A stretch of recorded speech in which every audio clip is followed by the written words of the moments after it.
Black Lives Matter is a rights movement surrounding anti-black racism in society, which has been mostly active in America. But over the last summer, it's seen a growing following here in the UK, with protests in London, Liverpool and Birmingham.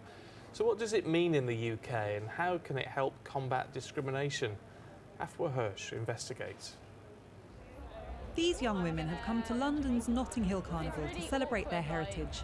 But for them, party and protest go hand in hand. I do want to whistle, actually.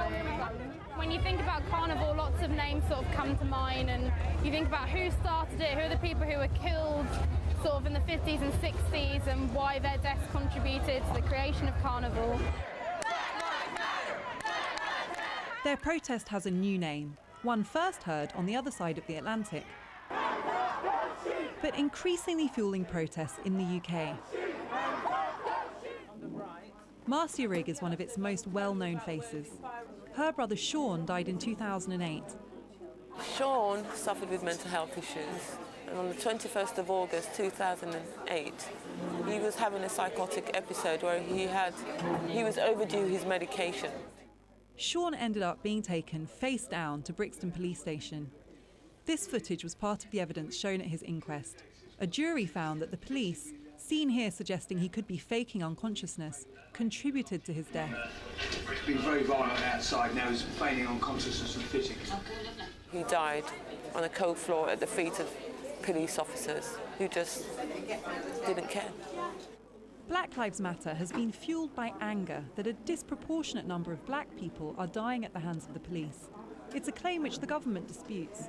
Well, actually, the figures show at the moment that it is in proportion to the people who are being arrested, and actually there's been a fall in the number of issues and incidents over the last year. But there's always more to do. Campaigners say that's missing the point. Where there's a real issue is about the disproportionate number of black people who die following the use of force. They are the most contentious deaths. They've raised serious public and political disquiet.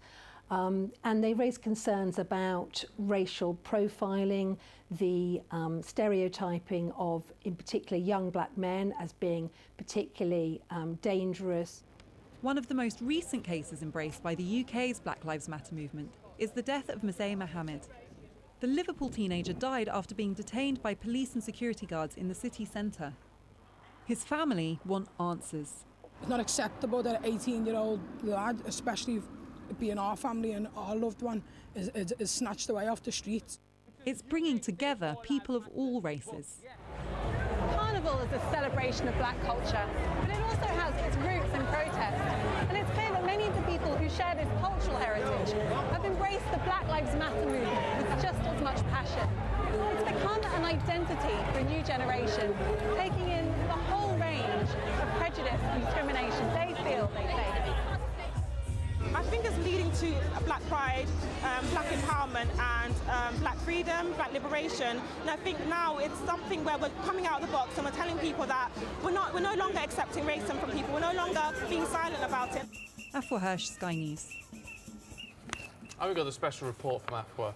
Black Lives Matter, a British movement at 9:30, 2:30 and 6:30 here on Sky News, or available anytime you like on Catch Up. Let's have a look.